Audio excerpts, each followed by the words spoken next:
Welcome to the NewsHour. It was a day of expectation setting across several nations as President Trump prepares to meet Russia's Vladimir Putin in Alaska tomorrow.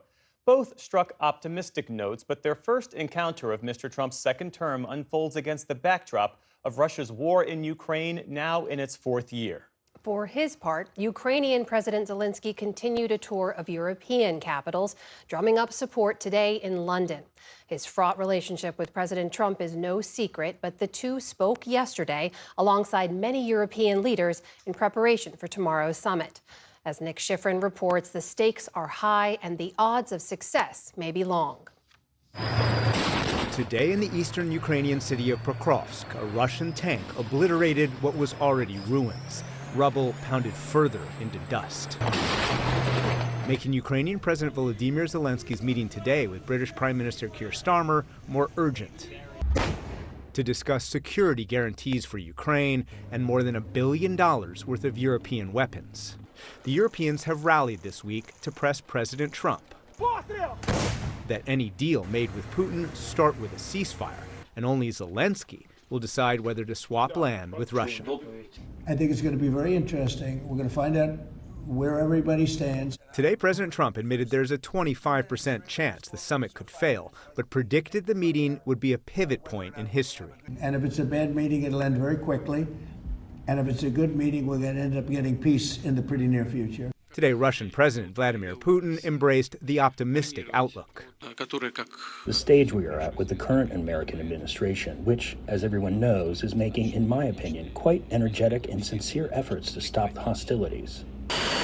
Putin also envisioned normalizing relations with the U.S., including extending the final existing U.S.-Russia arms control treaty set to expire early next year. A cap on the number of Russian and American deployed nuclear warheads. Putin's top foreign policy advisor Yuri Ushakov today went further, saying Friday could expand U.S.-Russia economic ties. An exchange of views is expected on further developing bilateral cooperation, including in the trade and economic sphere.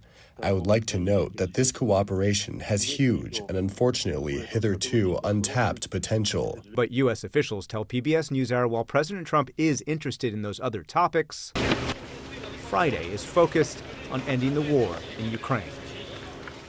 For more on tomorrow's summit between President Trump and Putin, we turn to Dmitry Trenin, a longtime analyst based in Moscow who was the head of the Carnegie Endowment for International Peace's Moscow office and is now professor at the Higher School of Economics University. Dmitry Trenin, thanks very much. Welcome back to the NewsHour. U.S. officials describe President Trump's goal to me tomorrow as getting a ceasefire from Vladimir Putin and hearing a fundamental idea that Putin is willing to end the war. So is President Putin willing to accept a ceasefire and willing to end the war?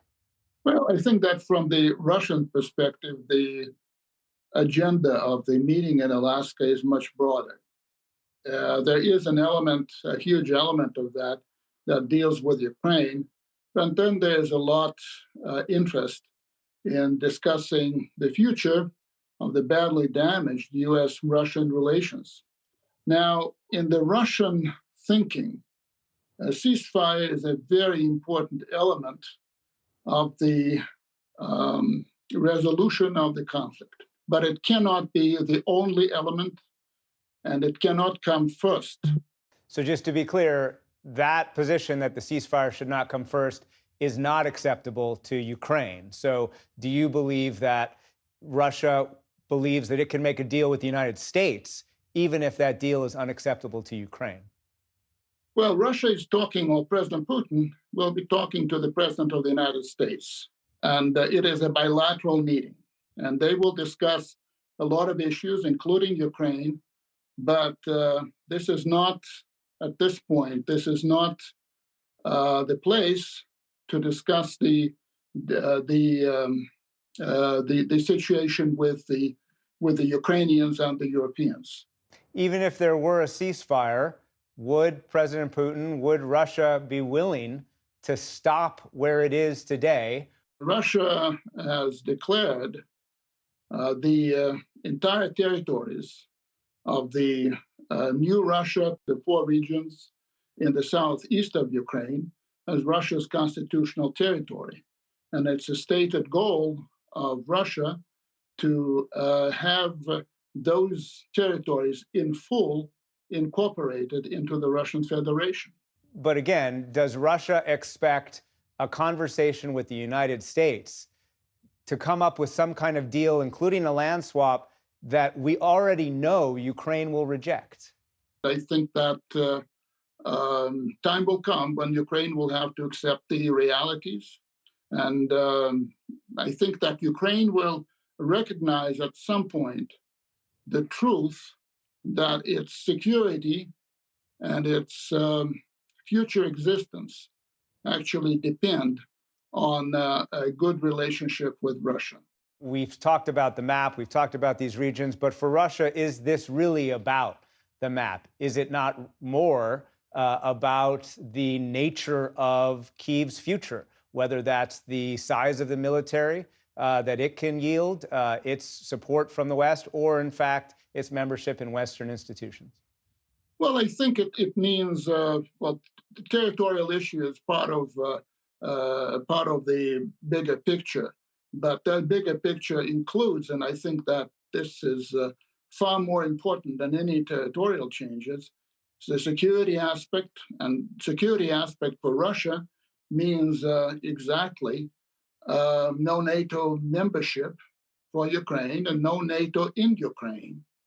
It means a military force that will not be threatening Russia.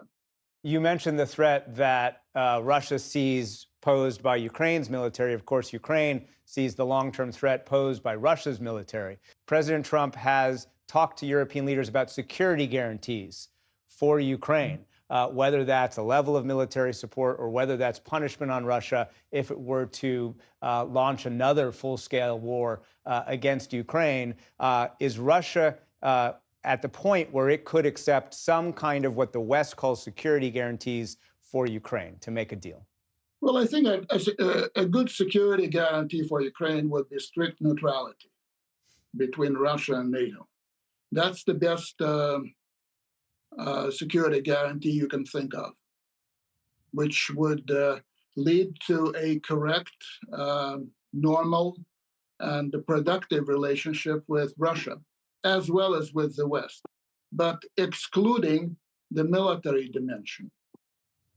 As you know, that is an unacceptable position for Ukraine, which says the only guarantee that it can have against Russia is a robust military with Western support. So is there not a fundamental gap here that means that there cannot be a long-term deal between Russia and Moscow, regardless of what Donald Trump wants?